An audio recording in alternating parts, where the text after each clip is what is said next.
that's it. And I had 7 years with Kenny Giles, and you know, and a couple of years with Jeff Perrins, but 7 years under Ken Giles, and it was fabulous. Yeah. So that was from, I believe you joined when you were 24. Until you were no, that was well later than that. Oh, was it later? Yeah, this was the period where I was in the tackle shops. No, I think I was in my 30s. Oh, okay. I'm sorry, I didn't bring that absolute information. No, I was in my 30s when I got in. So 7 years with them, and then you went over and you went to Stars, back to Aquarium, took over the Redditch team. No, that was all before then. Right, but then eventually It was that was all prior.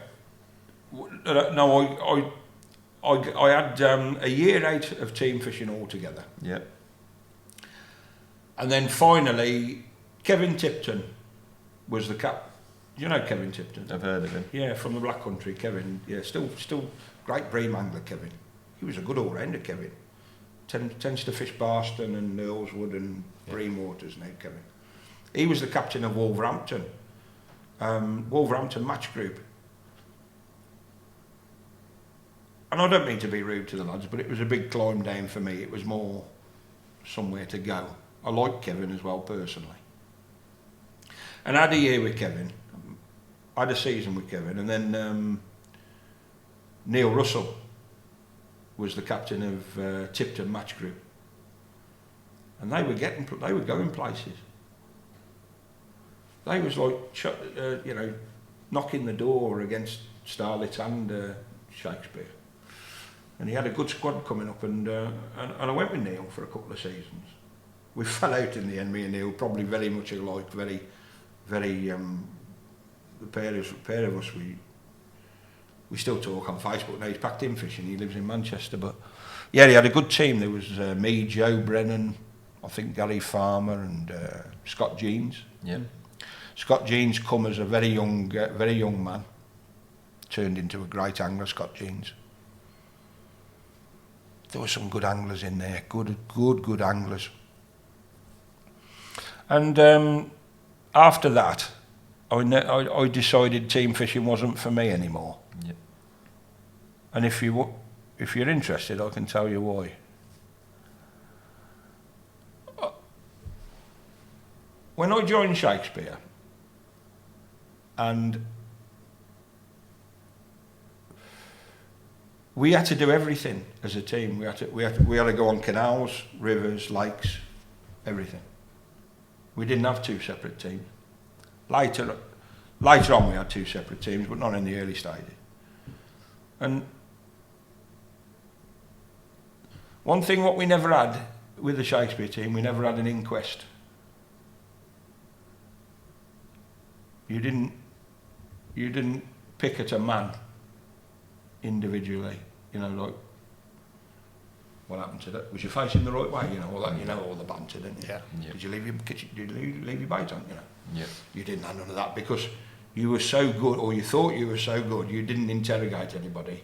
you just knew something went wrong. There was a big snag in his peg, or so. There was something went wrong. It was crap, whatever. But I just got to the point where.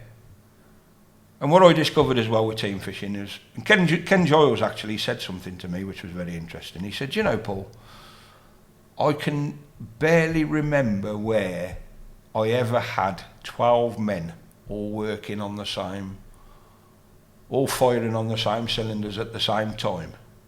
He said, but whenever we do, he said, we'll win. And they did actually. They won the inaugural Drennan Super League the first year I was in, because I went and watched them in Ireland. I wasn't eligible to fish, and we did have some good performances after then. But I can always remember there was a few anglers in the squad that never really pulled their weight.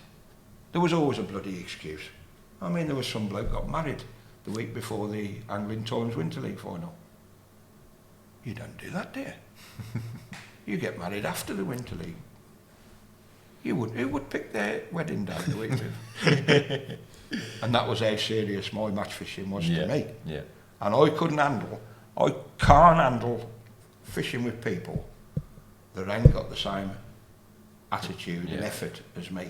Yeah, it's all or nothing. And so, for me, really, the end of the Shakespeare team was that was it for me. Yeah. And then the only thing to achieve after that, and is England, isn't it? Yeah. Which was never going to happen for me. I weren't that No. good. I weren't good enough for that. Yeah. So, but you had a dabble, you had a trial, you won the trial, and didn't get picked, and that was the point that you thought, well. No, yeah, that just done it for me with team fishing, and I watch with interest now. I hear the debate, you know, about whether team fishing is on its last legs or whether there's a resurgence, and I'm not sure. Yeah. I'm not sure, but you know, I don't want to deny anybody having any fun, because at the end of the, I remember an interesting thing somebody said. I mean, I'll probably come over very serious in what I've said so far, but there was an angler who used to fish in the Redditch area, Steve Kaczarski, ex-Polish, but Polish parents. Good angler. He was one of them blokes, though. He'd play darts and he was brilliant. He'd play snooker and he was brilliant. Yeah. He was good footballer, good this, good that, the other. He's a bloody good fisherman, he was. He was never dedicated. He said to me one day, he said, "You think this is a sport?" He said, "Don't you?" I said, "It is." He said, "It's a hobby." I said, "No, it's a sport." I was adamant. He said, "Fuck off." He said, "It's not a sport. It's a hobby." And that always has stuck in my mind. And when you look at who gets paid and who doesn't get paid, unfortunately, it's a hobby, isn't it? And I mean, if I'd have put the effort, channeled the effort that I put into match fishing into earning a living, I'd be a millionaire now, or I certainly would. Yeah.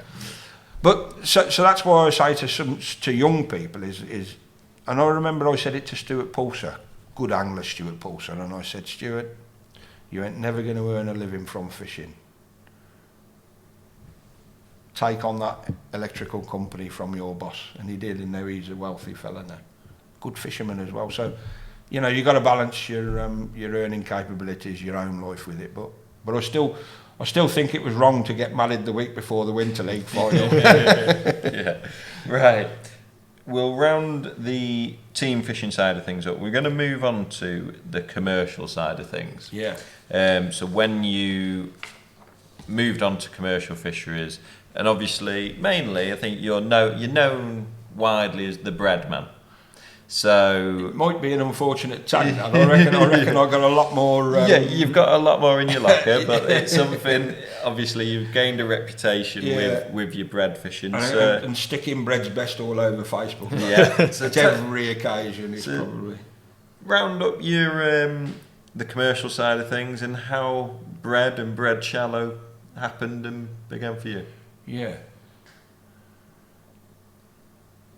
Well, I'll try and be very brief. I'm not brief usually, but I went to commercial fishing because the rivers were so poor. They really were poor. And I first arrived at Moreland's farm with John Talbot. You fellas might have heard of him, but he owned Moreland's farm, and I think his son has got Hawcroft. Oh, okay. I think. But I went to Moreland's farm and probably Woodlands View as well, and seriously I thought, well, I've arrived, fellas, and there's me keep net. And I really was like that.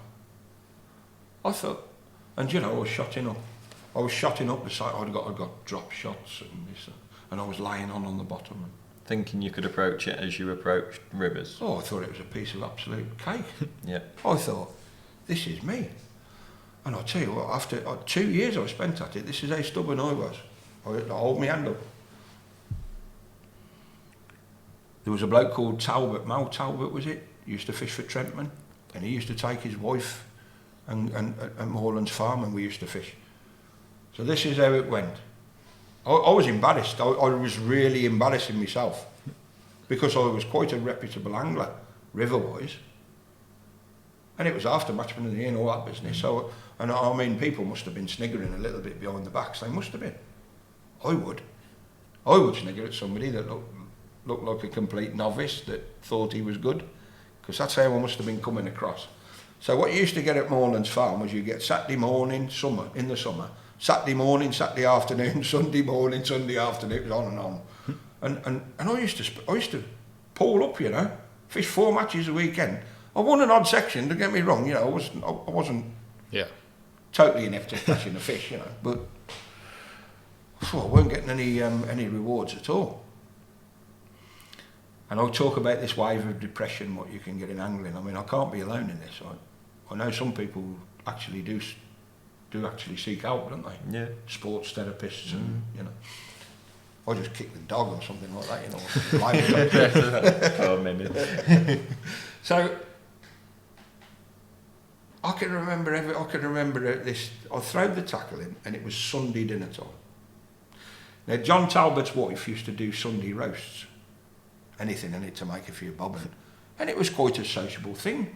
And they used to sit there after the match, you know, they'd have the morning match, and they'd have this, and she used to do a good Sunday roast, she did. But so did my wife at home. Now all the tackle's gone in the car, and I've won nothing again. Put you down for this afternoon, Paul? No. What do you mean, no? And basically, I'd spat the dummy out now. I couldn't win nothing. I couldn't win a penny. And I'm driving up the track, it's a rickety old track there, past where they used to dip the nets at. And I got about halfway up and I thought, stop, go back and watch. And I turned the car around and I thought, what about me Sunday roast at home? And I thought, have two. Don't worry about it. I thought, I'm going back in there and having me a Sunday roast. I went and parked the car up. What are you doing back here, Paul? I said, I'm going to have me one of them dinners and I'm going to watch this afternoon. Oh, okay. Do you know something? It was one of the fun. This actually goes back to early on in our conversation. You said to me about young fellas. Are they missing something? Watching matches? Well, of course they are, aren't they? In my experience. So what I did was I went round Kieran Rich. Kieran, I've just decided that I'm fucking crap at this carp fishing. I wonder if you give me a few hints and tips. Yeah, no bother. Okay. And he's tackling. And he's plumbing the depth. And he's plumbing it. And I'm watching him and I thought, what's he doing that for? That's near enough, isn't it? And he was like, you know, just fucking inch perfect. That was my first question, wasn't it? Why does it need to be that perfect then, Kieran? He said, well, don't you know how a carp sucks a piece of corn in and blows it out? I said, he just picks it up and runs off, doesn't he? That's what I thought carp did. Yeah. He said, no, he said, it's just, he said, that's it. Okay. Right. I said, same for me. Yeah, he said, that's carp fishing like. So he got his rig, sat up there. I said, where's your drop shots? He said, drop shots? He said, that piece of corn's about the same weight as a number 8. What's I want a drop shot for? And he got a little clump of shots and it was even above halfway. From his float to his hook, it was above half. He said, I only want that to cock the float. He said, I don't want it down there. Oh, okay. And then at that time, it was probably prior to pole pots, it was a bit more catapult then. It was bloody accurate though. Little bit, going round the float and away he went. Then I went and watched Simon Christian. And he was sweet as well. And I'm talking to him. And I remember him saying to me the one day, it's 012, Paul. Not time, diameter. Yep. 012? I thought anything was near enough, you know. And it was coming on autumn this time. Well, no, he told me that later on. And the other bloke I watched as well was Chris Hill. Don't know whether his name might not spring to mind. And feeder fishing there, past him. Is that him? No, he's a different man. Different Chris Hill. Yeah. But those two ring a bell, don't they? Yeah. So you got Kieran Rich and Simon Christian. Yep.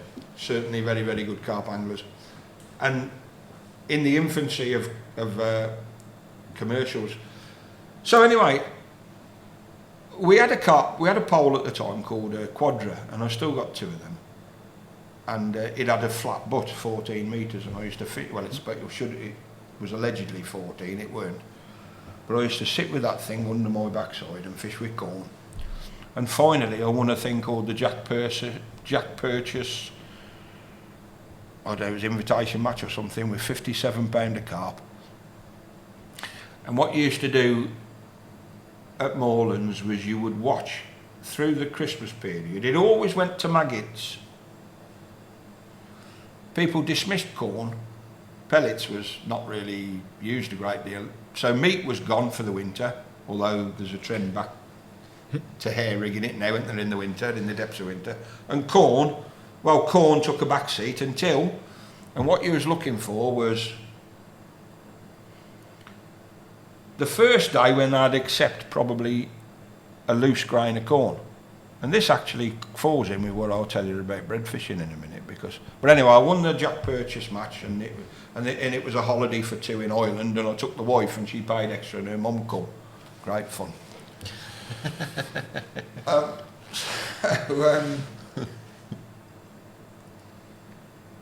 So I got going a little bit on. Carp fishing and started plumbing the depth a bit and thinking more what I was doing, realising that what come to mind fairly quickly was that there aren't many occasions carp fishing where you can use lead to beat the conditions. Well, you can. People will say, oh, I had a gram float on today to beat the tow. Did you? And what you got in the net? Fuck all. And why do you think that is? I don't know, because of fucking carp. You can't catch them, can you? Not with all that lead on. And you see some bloke, don't you? He's battling away like this, and he's got a Chianti on, don't you? You think, fucking hell, look at that. And the next thing is his elastic set. You got that's queer, isn't it? It always amazes me, that does. Well, I did invent things a little bit later on that did help beat the flow a little bit. But I went. I could never overly get on with Woodland View. Woodland View, it didn't give it up much for me. I won a few bob, but not a lot. But I do remember a funny story the one time. This is quite funny. This links with depression, this does, because they used to have bait bans at Woodland View. Something quite close to my heart, bait bans. Bait bans that are not policed. Mm. So like the limits, 2 tins of corn, 2 tins of meat and 2 tins of this, that and the other. And there's a bloke next to you and he's got a fairy washing up liquid bottle for a cup. And you think, well, he just tipped in his limit in one go and he's tipped in 6 times. What a load of bullshit that is. But anyway, I'm next to one of these. and I'm like pinging meat shallow, on a sunny day and expecting, and it's coming up like a bath where he is.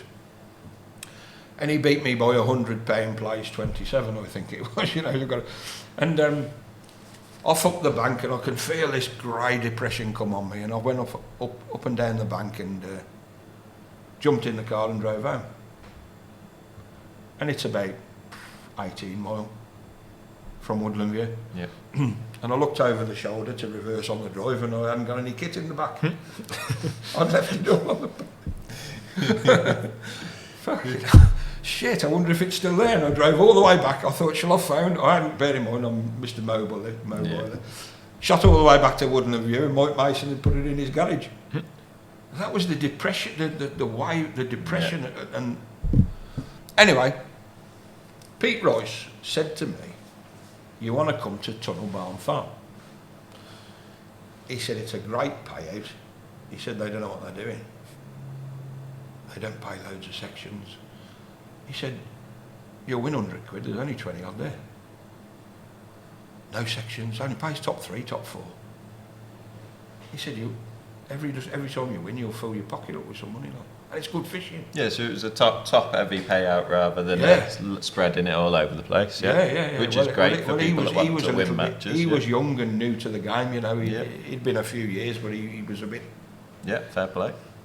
So I thought, I'll go and try that. So off we went. At that time, the only thing in there was what I call man's carp, proper ones with scales on big critters. Days before F1s were in there. Before, he hadn't got a single F1 in there.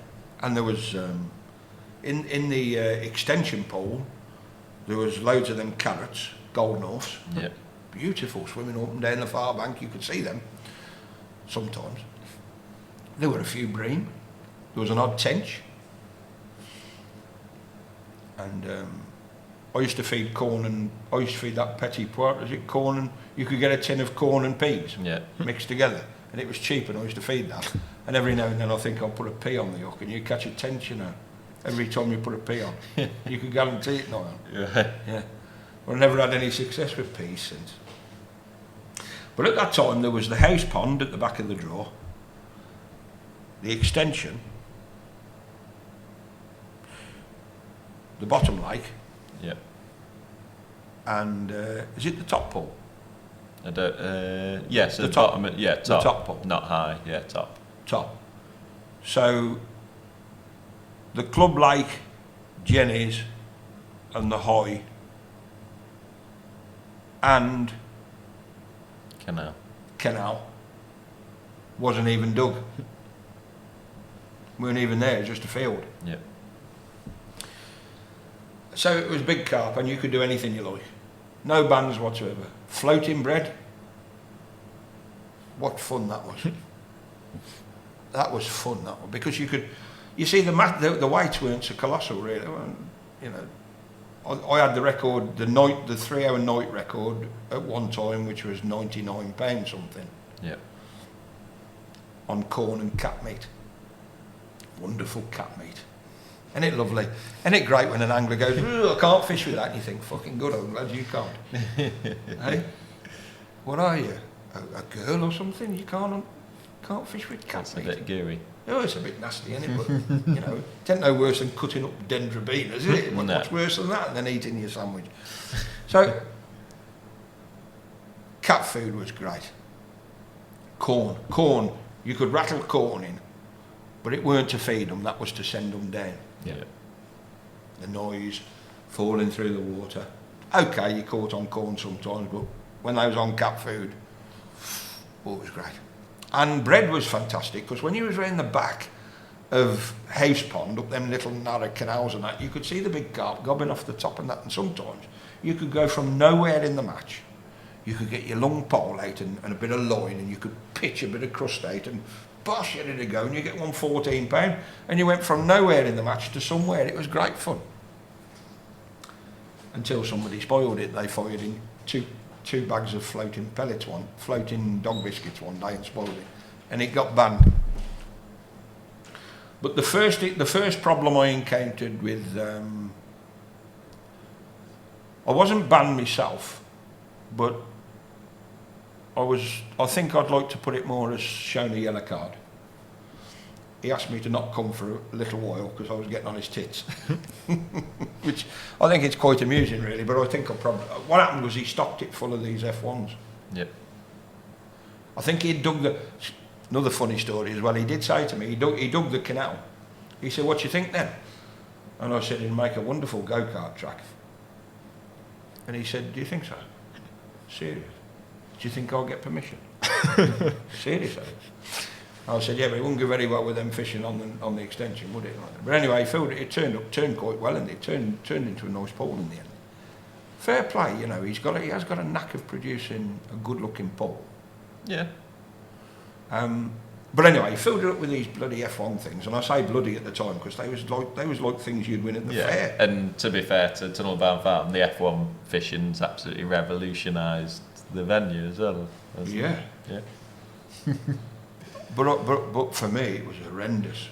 It was horrendous, and I saw Johnny Arthur. He'd come, little bit there, like, you know, £70 of these little bloody goldfish, you know, these things you'd win at the fairground. Oh God! And I was moaning one day, and Mick said, "Don't come back," he said, for a month. Right, so I never went back for it. And what was so horrifying was when I went back, everything I tried to do was mullered by these bloody F1s. And then the big carp would go the other way. And I mean go the other. And what I used to liken that to was I used to liken it to a bit like, you know, when you go to the wedding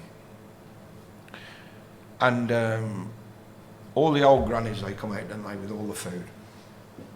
And the kids charge up, don't they, and they get all the chicken, not the chicken drums, they get the pineapple, the cheese bits and the pie. Yeah. And all the granddads and that, they all sit back, don't they, and they watch these kids saying, I ain't getting involved with all them kids. I'll wait till the chicken drumsticks come out, don't they? Yeah. It's true, isn't it? They don't like to mix, do they? Big fish and little fish don't mix together a great deal. So, I'd been going to Tunnel Barn Farm then for, I don't know, it could be 10 years. Might be a bit less than that. No, I'd say probably about 8 years. 7, 8 years. And I thought to myself, these bloody F1s, they're fed on pellets, aren't they? Fish meal. That's what they feed them on. I thought, what I've got to do is throw something in that they wouldn't like, if that's possible, you know. Bread. Piles of bread. Big carp like bread, don't they? So I started mashing this bread up. Got to all sink in it because by now there's a ban on floating bread, so I worked at it, I made it the night before, mashed it all up, big potfuls of it I used to put in, down the edge, and I used to go 16 metres to the far bank. God, I invented some things. I made a saucepan one time, you know, with a piece of foam on it, and when I got it, I couldn't turn it over. It was like, well, I could turn it over, but it filled with water, and I could hardly get it back. What I wanted to do, I wanted to get like a bucket full in quick. Yeah. I mean, as years progressed, I did realise that if I'd have just stuck some white ground bait in it and thrown it in, it would have been just as good. But anyway, at the time, we all thought noise was perhaps not so great. But anyway, I was sticking this bread in and fishing flake on the hook. Pinch of flake on a 16, pinch of flake on whatever, 12. And I'd put some corn in there as well. And for a little while, I won a few as well, with 100 and something pound of big crocodiles. I call them crocodiles, I do. Man's carp. And sometimes what I'd do as well is I'd put cat food into the bread as well, big potfuls. And then I could fish a single lump of cat food over and you'd see them. You'd see the tails coming up and, oh, it's fantastic. And then, these carp, they mysteriously started to disappear. Guess where they went? Bear in mind, he's digging all these other pools, isn't he? Yeah. I know where they bloody went. They kept fucking going in there, and the managers was fishing on at night, and they was catching them with paste down the edge, stick them on the golf buggies, up the other ponds, and spreading the fish out. And so I was going the weekends, and I'm fishing for these big things, and they gone. They non-existent. They ain't dead. They just spread around the took a new lake. vacation. Yeah, because they went from 4 original pools to 9 pools. But what's happening now, because he's filling it up with F1s, it's his fishery, he can do what he likes, but like he's changing the fucking stocking policy. And the F1s like are getting bigger now. Which, just keeping in mind, obviously that didn't suit your fishing style, but for Tunnel Barn Farm has been revolutionary. For them it was great. So yeah, I mean at the time I was fairly vocal, which didn't do me any favours, but of course for me it was very selfish, you know, I was just totally selfish. But for me, he was spoiling it for me, but doing it good for him. So, but what was happening now was, when I was going across to say 14, 16 metres, now I was getting a bite of throw now. Things started changing now. These F1s was developing a taste for my bread. They wasn't doing what I designed it to do. They wasn't keeping away. They was coming more and more. And the bloody float, I mean, don't get me wrong, I was still catching like perhaps a mixture of big crocodiles and some F1s as well. But the bites were so hard to hook. And I was never, I've got to hold my hand up, I was never a great one for wanting to buy the best 16 metre pole that money could buy. No sponsor. Goodish poles, but never the best, you know, and so I was a little bit top heavy with this pole. And there was a very good angler called Kevin Adderley at Tunnel Barn Farm, and I think he's packed in now, but he liked to fish round what I call round his boots, a bit like Pete Royce, you know. Yeah. Liked to fish round here, down the edges and not far out there. And he weighed 80 something pound the one match, and I had 40 something. Paulie said, "Why have you fished over there all day?" I said, "That's where the big uns live." He said, "But you've had a bite all day long," he said. "I've watched it." He said, "I've seen your float going under all day long." He said, you're hooking them." He said, "Why don't you fish, if you want to fish with bread," he said, "why don't you just fish it round here?" He says, "There's many fish here as there is over there." And I went home, and I used to drink a fair bit of alcohol at that time. And I had 2 bottles of red wine. And I went to sleep on the sofa, and when I woke up, I got that wave of depression come over me. And I thought, rather than be depressed, I'm going to think about this a bit.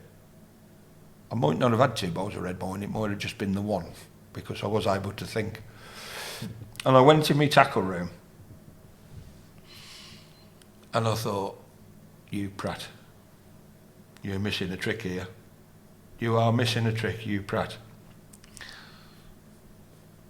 First thing you got to do tomorrow is leave all the coloured sections in your bag. You mustn't get tempted to go up that far bank. Leave them in the bag. And you need to do some rigs up." And I started thinking, how am I going to... Who were the best people who I ever used to watch carp fishing on the drop style? And there was Paul Evans, who I mentioned earlier on, used to do a lot of caster fishing at Morelands Farm. And he used to use Chiantis and things, and when he weighed in, he'd got everything in his net. Everything, you know, bream and roach and rudd and hybrids, and he used to win a fair bit of money, he did. And there was another bloke as well, used to fish at Woodland View. I can't think of his name now. He went off to Docklow in the end. And I can't remember his name, I do apologise, but he had a method he did. He used to chew up luncheon meat. He put on an awful amount of weight. It's true, that. But he used to chew it up in his mouth, and he used to throw it in. And he would catch, and he'd have a series of a few rigs there and catch at different depths. And you could watch it fizz. Can't remember his name. Good angler. And I thought, I reckon you got to do something similar to that. So I made 4 rigs that night. And the one was a poly ball. And it was, minimum was 6 inches of line to the, but I never used to use 6, well, no, I didn't need 6 inches of line. I could use an arm's length, 2'6", to the float. Sometimes I would shorten it when they got difficult, but if it was an arm's length, I could empty it. The first float was a poly ball, because that was the shallowest you could possibly do. 6 inches. 6 inches was the rule. They started introducing rules. 6 inches to the hook, and so a poly ball. And then the next float was, I don't know what it was. It was one, I think it was one of Steve Sanders' carper things, you know, for they want just a little rainbow thing, 0.1, something like that. So that was on an arm's length of line, and then 18 inch. And then the next float was about 2'6" deep. So the first 2 hadn't got any shots down the line. The 2'6" one, I think I put 3 10s down there, but at this point I didn't know whether it was because I hadn't caught a bag of fish on this style yet. Yeah. And then what I did do was I'd done another rig just in case they happened to go down on the bottom. Can't remember how heavy it was, it's irrelevant really, but I never ever caught fat lot on there. I never wanted to catch them down there. I wanted them. So anyway, it turns up next day with my usual. Contrary to what everybody said, it wasn't 20 loaves, it wasn't 10. It was, I think at the time, I think I used to mash up 7 loaves, which is about, when it's soaking wet, it's about 3/4 of a bucket. Not necessarily to chuck it all in, but it might do for the day after as well. And I remember every peg was in on the extension on the day. It was on a Saturday. And there was a fella from the Black Country next to me, and when he was tackling up, he got the scissors going. He was like Edward Scissorhands, he was. And he chopped a kilo. And I thought, can I swear? I thought, fuck me, I'm in some trouble today. I really thought I'm in some trouble today. I got just what I didn't want. My first day with this new technique, and I've got this wormhead next to me. He's going to give me some grief, isn't he? I could call him a wormhead. I've been a wormhead myself since, but that's another story. So he's, bloody hell, mate, I said, that's some expense you're cutting up there, isn't it? What is, mate? Oh, Black Country. Anyway, the whistle went and off I went.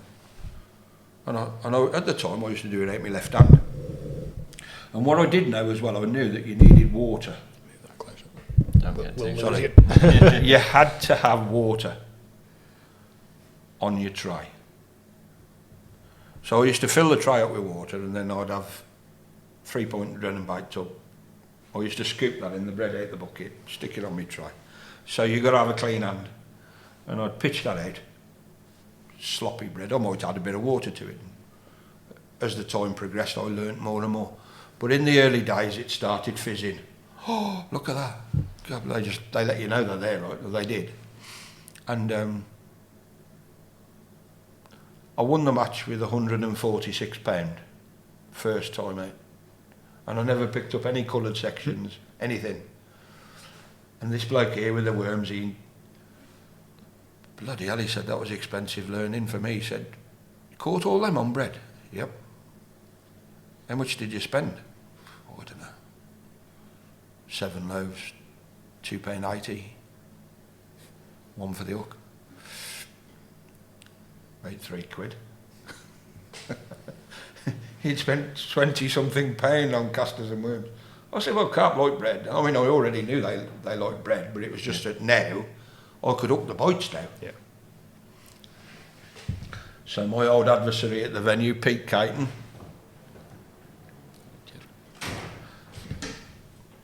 who some months previous I'd actually said to him, I said, I am going to win soon with £100 of F1 hybrids on bread. Never, never, he said, them's pellet fish. Oh, you think so? I'm telling you now, I'm going to win with £100 on bread. Nah, he shook his head. Off he went. So on this day, like, he's pretty horrified, isn't he? I've got £146. First time I've had all F1 hybrids on bread. And I thought, oh, I was pretty excited. I was excited. It's my method, isn't it? I'm the only one doing it. And he went, you've won it? Yeah. And he was reasonably happy for me, I think, on that day, although that diminished quite quickly. And next day I went, and I drawed well the first day, mind. I was on 23 on extension. Yeah. Pretty good. Still day. a good peg. Not so good next day. 33 on the end. Middle of summer. In the shade. I was tackled up there. I never thought much about the peg. I thought, it's full of fish in there, isn't it? And the other thing is, if they like what you're throwing in, there's a good chance I might even swim to you, you know. Whereas with pellets, you know, they think, oh no, that's shit again, don't they? And, you know, people with pellets like that, how many lines did you fish? Oh, I had to fish 7 lines. 7? Why do you think you had to fish 7 lines then? Well, they kept moving. They don't like it, do they really? It's crap, isn't it? So, this Kevin Adderley is over there, he's on the peg to me right. 35, something like that. Right? And off I went. And I remember on the day, though, I had to put another couple of joints on and fish a bit further, but I sort of soon, I got this technique where I pushed the pole out, I baited up with this bread, and I pushed the pole out to about, I can't remember, it was halfway or something, it was just balanced, like, and then I'd pitch this bread in, and I'd lower it in then, straight in the cloud, plonk, and there'd be, people used to, did they hook the sails, they used to say? Not quite, but no, they didn't. They did, an occasional one did tear the elastic out, but I had a strike. They ain't totally stupid, are they? Anyway, I won the match, £188. And Kevin Adderley got up off his box and he went, "Oh, what have I done? What have I done?" "Oh, Kevin, did you want to borrow a loaf?" He'd created the monster. He said, "Well, I've created a monster," he said. And I had 6 years at it. 6 years. I had 6 years before they did what they did. So it ended up getting banned. The bread got banned. It was that tactic, and that's something similar to what we've heard. That isn't a tunnel bar thing. It's something where people, there gets to a point where if somebody's dominating at a venue, attendances drop, and it's something that a lot of venues do. The boss come to me one day and he said, "Do you know," he said, "you're the only man that's feeding my fish." He said, "All these other blokes ain't chucking anything in." Okay, that's good news, isn't it? And then what I failed to do, I wasn't very clever really. What I should have done was made the manager my best friend, and I didn't. That's another story. I can't really go into that in great detail. But he doesn't even go there no more. He went to another fishery, and nobody even knows where he is now. A lot of the people that set about getting it banned never even set foot on the venue. It's a sad tale, really. But, you know, it depends how much I wanted it, doesn't it? Did I want to keep going and doing that and winning? Well, as it happened, once that you've stepped away from the commercial scene now, very much. And what I do now, I actually love it now. What I do every year, I pay a visit I go and see Johnny Birchall.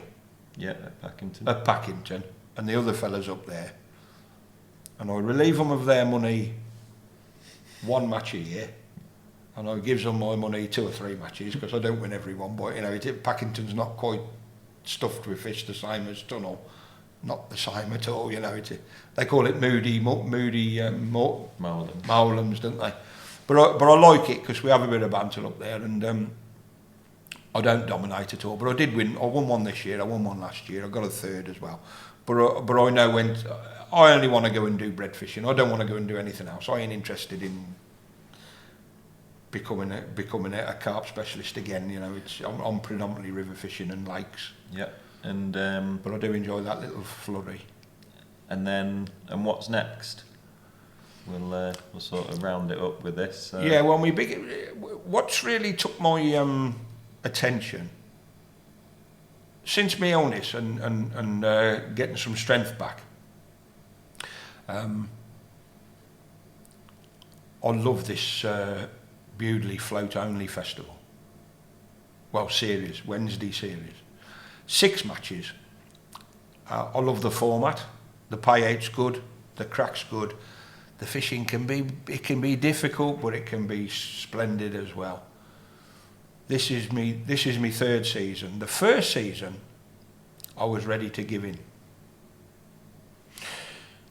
I think, again, I'd come away from commercial fishing and gone back onto this river scene, and I was fishing very much as I was prior to the carp scene, which was probably wearing a groove down the middle of the river, trying to catch big fish, ignoring bleak, ignoring dice, ignoring perch. Now, with the help of probably Steve Hemingway, but Paul Bick's one of my biggest, you know, he's become a great friend since the Tunnel Barn Farm thing. And Paul Bick's trained me, and Steve Hemingway, and Steve Sanders as well, he's been a big influence. They've trained me into a bit more fish gathering and resting areas. Yeah. I suppose it's going through that same almost learning curve again, isn't it? It was a learning curve again, you know, and me being a little bit stubborn and all the rest of it. But so first year I was ready to give it in. And almost a copy of what happened to me at Moorlands, where I arrived and thought, well, I'm here, this is me. you know, Yep. a little bit cocky sort of attitude. And then stood back a little bit and thought, hang on a minute, you ain't fishing this right, give it another go. Listen to other people a little bit, do some rigs, set about improving the areas where the penny's got to drop in the end that you are crap at certain things. You know, like, get yourself a whip. Buy a whip. Okay, Steve Sanders give me a Milo 8000, which I think is wonderful, and I've got a what's it, Adrenaline. There's better, but I've got a couple of whips. I mean, a couple of years, 3-4 years ago, I wouldn't have bothered setting one up. Yep. I wouldn't bother with £2 or £3 of dice or £5 of bleak or whatever it's going to be. I wouldn't bother. Now I've got the equipment and I fish with it. I was even to the point of where the reels the fishing reels I were using. You didn't really have many reels when you was commercial fishing. So yeah, the float, the 7 float only. Now the second year I entered, so I was going to give in. Last year I was second. We've discussed seconds. I'm pretty good at gathering seconds. But is that what you're planning on this year again? Having another go? Not second. Well, yeah, go one better. But Well, we've had 3 rounds Yeah. this season, and I'm lying third at the moment. So with a bit of luck, with a bit of good fortune and good angling, who knows? But last season I was second, and Dave Foxall, very good angler, Dave Foxall, from up Bewdley, fishes all, you know, he's top man. Whatever it is, whip fishing, barbel, stick float, good, very, very good angler, Dave Foxall. And he beat me the last season, and I'm making excuses, but I had a last gasp barbel, went round a branch and broke me and sunk. And that wave of depression that I've talked about, I felt it come over me, and this barbel disappeared into the day. But anyway, I said, Dave, I didn't want to polish the trophy all season. It's a bit less than humble of me, but this year, 3 rounds to go, hopefully. 3 rounds to go. And then, like I say, I did manage 3rd place at White Acres a couple of 3 years ago, but I haven't booked a cabin yet, so I'm a bit might do. Might not. I'm a bit sort of undecided. We'll have to leave that one there, I think. Yeah. Well, We've gone well over the limit, I think. Sorry, fellas. But, Nah, it's yeah, all so we'll round that up there. So you've got the Bewdley float only champs. There a few chips down to White Acres potentially, And of course, Meadowlands. and the Medland Silverfish League. There is an ambition I got there, and if Steve Hemingway's listening, which he will probably might have a look at it, is I've won numerous matches at Meadowlands in the winter for skimmers on the feeder, and I haven't won one yet on the pole. And he says I can't win one on the pole. Sean Ashby said, I said, will you carry me around the car park above your shoulder if I win one? And he didn't think he could pick me up. So, but yeah, that's one of my ambitions is to win one. I know I can. Yeah. Especially if I decide to get it out the bag and set the bloody thing up, because it's no good in the bag, is it? No, So. exactly. Right. So I hope everyone's enjoyed Paul's chat with the Matchcast. Make sure you like, share, and subscribe to any of our channels. And thank you very much. Brilliant. Thanks. Cheers, mate. Thanks Okay. for coming up. Thank you very much. That's it. Brilliant. Thank you very much.